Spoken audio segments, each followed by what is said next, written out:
भोरगिरी येथील शिवकालीन मंदिर तुम्ही पाहिलं आहेत का? चला तर मग आज आपण जाऊया भोरगिरी येथे शिवकालीन मंदिर पाहायला.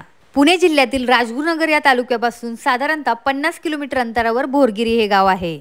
जर तुम्हाला एसटी बसने यायचं असेल तर राजगुरुनगर पासून तुम्हाला भोरगिरीची बस मिळेल. राजगुरुनगर पासून चासकमानवाडा या गावावरून टोकावडे मार्गे जाणारा रस्ता भोरगिरी गावात जातो. भोरगिरी हे 2 वाड्यांचे लहानसे गाव असून गावाच्या उजव्या बाजूच्या टेकडीवर लहानसा भोरगिरी किल्ला आहे. भोरगिरी गावामध्ये गेल्यानंतर भीमा नदीच्या काठावर मूळ गर्भगृह कायम ठेवून नव्याने बांधलेले कोटेश्वराचे शिवकालीन मंदिर दिसते.